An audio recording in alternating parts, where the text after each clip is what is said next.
ஐயோ! இந்த கொசு தொல்ல தாங்க முடியலப்பான்ற மாரி கொசு 1ஆ 2ஆ அவ்ளோ கொசு எங்க வீட்ல இருக்கு. சின்ன வயசுலேருந்தே எங்க அக்காக்கு வந்து ஒரு கொசு கடிச்சா கூட அப்படியே நெறைய அலர்ஜி வந்துரும். இப்ப இங்க சென்னை வந்ததுக்கப்புறம் கொசு கடிச்சு கடிச்சு பாதி நாள் அலர்ஜில தான் இருக்கா. வீட்டுக்கு வந்த புதுசுலயே விண்டோஸ் எல்லாத்துக்குமே மஸ்கிட்டோ நெட் போட்டுட்டோம். இருந்தாலுமே மஸ்கிட்டோ எப்படி வருதுன்னே தெரியல.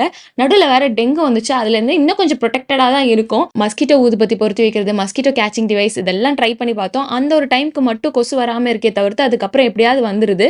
சரி அப்போ பெட்ட சுத்தி கொசு வலை வைக்கலான்னு பார்த்தா, அது நமக்கு தூங்கும்போது அன்கம்ஃபர்டபுளா இருக்கும். அப்பதான் நெறைய வீடியோஸ் எல்லாம் பார்த்து, இந்த மேக்னெட்டிக் மஸ்கிட்டோ நெட் டோர் வந்து நல்ல ரிவ்யூஸ்ல இருந்துச்சு. அத ஆர்டர் பண்ணி வாங்கியிருந்தோம். அவங்களே இந்த வெல்க்ரோ ஸ்டிக்கர்ஸ்லாம் குடுத்துருப்பாங்க. அத அந்த நெட்ல பேஸ்ட் பண்ணிட்டு, நம்ம வால்ல வந்து கரெக்ட்டா பேஸ்ட் பண்ணிட்டோம்னா போதும். நம்ம உள்ள போயிட்டு வெளியில வரும்போது அப்படியே ஸ்க்ரீன் மாரி ஓப்பன் ஆகி, அந்த மேக்னெட் வந்து அப்படியே க்ளோஸ் ஆயிக்குது. குவாலிட்டிய பொறுத்தவரைக்கும் குடுத்த மணிக்கு வொர்த்தான ப்ராடக்ட் அண்ட் லாஸ்ட் 2 டேஸா இந்த நெட் யூஸ் பண்ணதுலேருந்து எங்க ரூம்ல வந்து கொசு தொந்தரவு இல்ல.